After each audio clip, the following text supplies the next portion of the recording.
भाई क्या बात हो गई? गब्बर भाई के बारे में खुश हो गए क्या आप?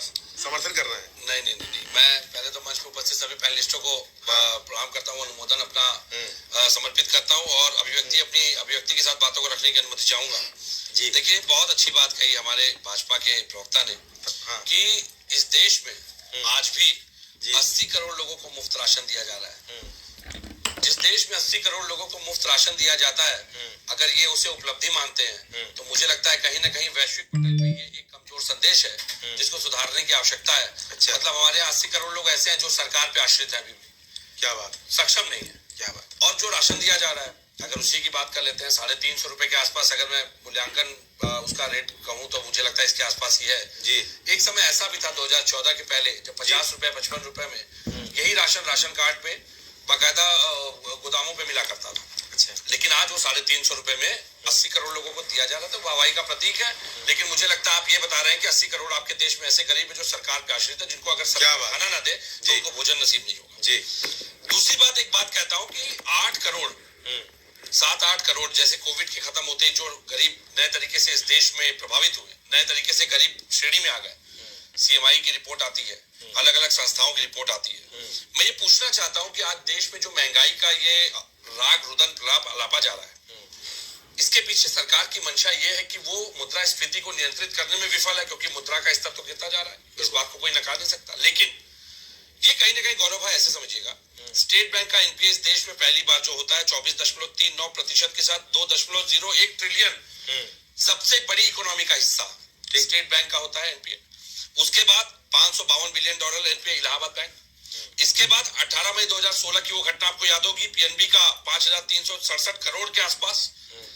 ये मसला जो है महंगाई का, आज स्मृति जी चुप है भाई, आप ही के भाषण आपको असहज कर रहे हैं। बता तो रहा हूं, कहा तो है कि जनता की भलाई के खर्च किया जा रहा है, बढ़ा रहे हैं। मैं बता रहा हूँ, जनता की भलाई के लिए इसलिए खर्च किया जा रहा है, ये ऐसे खर्च किया जा रहा है कि इनके जितने भगोड़े मित्र भागे हैं ना, इनके संरक्षण में ये सारी वसूली हो रही है जनता की आम जेब से। आम जो हमारे पास जो आम छोटा छोटा अकाउंट होता है, जो हमारे छोटे डब्बों में माता जी हमारी पहले पैसे डब्बा छुपा करके रखती थी, गुल्लक रखे जाते थे, ये वो पैसा खींचा जा रहा है अपने एनपीए दोस्तों के, भगौड़े दोस्तों के द्वारा इस देश को जो आर्थिक दोस्तों को क्यों लेके चले आते हैं आप लोग? मुझे लगता है कि इस देश का कोई प्रधानमंत्री इतिहास में ऐसा नहीं दर्ज होगा जो एक भगौड़े के साथ कभी मंच साझा करता हुआ दिखाओ। अच्छा। लेकिन आपको याद होगा एक आर्थिक सम्मेलन में हमारे देश के आदरणीय प्रधानमंत्री जी जब शिरकत कर रहे थे, तो इस देश का एक भगौड़ा उस मंच पे था और मंच को साझा कर रहा था। भगौड़ा साबित होने के बाद थी पहले भाई, देखिए देश में तो भगौड़ा साबित है वो। अंतरराष्ट्रीय पटल पे तो उसकी अगर बात मान ले तो उसने भाजपा को भागने के लिए चंदे दिए, उसका वक्तव्य ये तो न्यूज खबरों में ये भी आता है। अच्छा। लेकिन मैं तो अपने देश की बात करूंगा, अंतरराष्ट्रीय खबरों पे मैं उतना विश्वास नहीं करता, क्योंकि जैसे इनकी बात की जाए भाजपा वालों की, तो भाई ये तो आपातकाल में या महामारी काल में ये तो अंतरराष्ट्रीय संस्थाओं के जब सर्टिफिकेट पे सबसे ज्यादा वाहवाही बटोर रहे थे, जब उन्हीं संस्थाओं ने आंकड़े जारी कर दिए तो ये उनकी आलोचना में लग गए। बीबीसी की डॉक्यूमेंट्री, एक समय था बीबीसी की वाहवाही करते समय थकते नहीं थे, उसी बीबीसी की जब डॉक्यूमेंट्री आई तो मुझे लगता है कि अरे फिर बीबीसी लेके चला लगा दिया गया। बीबीसी पहले भी कार्रवाई हुई है, पूछा मैंने, इंदिरा गांधी सरकार में भी कार्रवाई बीबीसी पे हुई है। आपने एक सवाल पूछा, मैं उसी पे आ रहा हूँ जी। अब इन्होंने प्रयागराज की बात की, बुलडोजर कार्रवाई, बुलडोजर पे वाहवाही लूटने वाले, सदन में आज आंख दिखाने वाले, कानपुर की घटना पे कानपुर की घटना पे बुलडोजर चला गया किसी अधिकारी के घर पे, उन गैर जिम्मेदार भाजपा नेताओं के घर पे जो वहां गालियां दे रहे थे खड़े होकर के पीड़ित के परिवारों को, उन अधिकारियों पे जिन्होंने उसके घर के उसके बच्चे को निर्वस्त्र कराया थाने में। मैं तो पूछ रहा हूँ, उस समय वाहवाही लेने की जगह ये मौन क्यों साध करके बैठे थे, इसका भी जवाब दे दे। भाई बुलडोजर पे वाहवाही अच्छी बात है, कार्रवाई कर रहे हैं, हम भी स्वागत कर रहे हैं इसका, लेकिन आलोचना अगर है तो उसका समर्थन अगर आप कर रहे हैं कि ये चीज आज बुलडोजर वाहवाही है, तो कानपुर की घटना पे बुलडोजर मौन क्यों था? और मौन आज भी है, कानपुर की घटना में तो आज भी है। अब दूसरी बात पे आता हूँ जी। इस देश में सबसे बड़ी बात आपको समझना पड़ेगा, जो सरकार बजट का 50% हिस्सा भी खर्च नहीं कर रही है, इसके पीछे कारण आपने समझा? मैं आपने बात काट दी थी मेरी। ये जो आर्थिक आपातकाल इस सरकार ने लगाया है ना, ये अपने बड़े मित्रों का इमरजेंसी है। क्या इमरजेंसी आर्थिक आपातकाल है? ये आर्थिक आपातकाल ही है। एक आम जनमानस के जेब से पैसे वसूल, इन्होंने कहा ना 80 करोड़ लोग सरकार पे आश्रित है, इसको आप आर्थिक आपातकाल नहीं मानते? 80 करोड़ की जनसंख्या सरकार के ऊपर अगर आश्रित है तो ये आपातकाल ही तो है, आर्थिक आपातकाल है। हमारे देश के बड़े बड़े बैंकों के ऐतिहासिक एनपीए, उनकी वसूली हमारे जेब से की जा रही है। भगौड़ों को वापस लाने में क्या समस्या है? अच्छा चलिए एक बात और बताइए, सरकार ला रही है। एक बात बताइए गौरव भाई जी, किस भगौड़े के संपत्ति पे बुलडोजर चला अभी तक? आप मुझे एक नाम बताइए, इस देश में 2014 के बाद जितने भगौड़े भागे, किसकी संपत्ति पे बुलडोजर चला? संपत्ति जब्त की गई है मेरे भाई। जब्त तो की जा रही है, मैं कहाँ मना कर रहा हूं?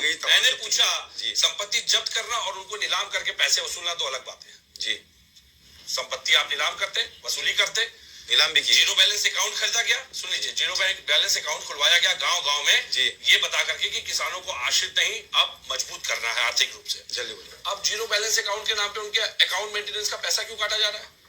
अभी तो एक और इन्होंने नया लाकर प्रस्ताव रख दिया है कि अब जो प्राइवेट निजी बैंक है 1 तारीख के बाद से 1 अप्रैल, अगर मैं गलत हूं तो मुझे करेक्ट कीजिएगा, 1 अप्रैल से उसमें भी 4 ट्रांजेक्शंस के बाद पैसे देने पड़ेंगे हर ट्रांजेक्शन के। सेविंग अकाउंट को, करंट अकाउंट को सबको एक तरह से समाहित कर दिया।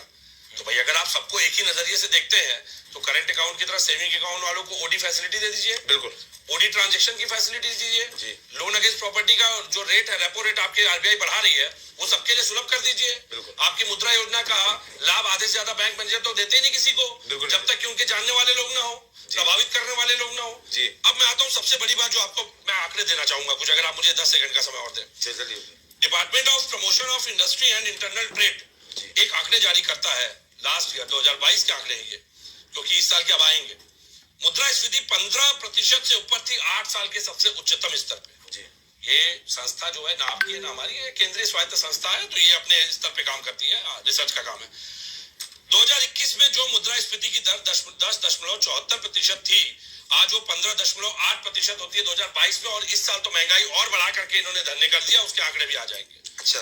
फूड आर्टिकल्स 8.35% अप्रैल में सबसे उच्च स्तर पे था, जो मार्च में 8.06% पे था। ईंधन, बिजली, बास्केट, थोक महंगाई और पैक्ड आइटम 34.52% से बढ़कर 38.66% पे चले गए। अच्छा। मैन्युफैक्चर्ड चीजों में जी।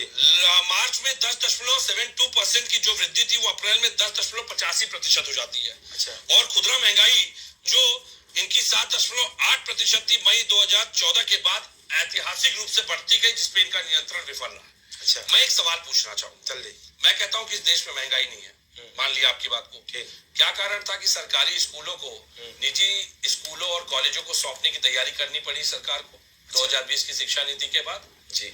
अगर आर्थिक आपातकाल नहीं है तो क्या कारण है कि सरकार देश का जो अपना बजट लागू करती है, उस बजट का 50% भी खर्च नहीं करती है? अगर आर्थिक आपातकाल नहीं है तो क्या कारण था कि जो आप वाहवाही लूट रहे थे कि अब इंडस्ट्री आ गई, उद्योग में निवेश आ गया, देखिए खबरें ये चल रही थी निवेश आ गया, तो बजट 7 लाख करोड़ का क्यों आया? क्यों नहीं वो 40 लाख करोड़ का आया? 33 लाख करोड़ कहाँ उड़ गए भाई? अच्छा। और 1043 MOU जो पहले कार्यकाल में इन्होंने किए थे, वो कहाँ चले गए? ठीक है। मुझे लगता है देखिए जो गैप होता है उसको भी बाइफरकेट करके ठीक। उसका भी आंकड़ा प्रस्तुत करना चाहिए। अच्छी सरकार का सुशासन ये कहता है। ठीक है। आ रहे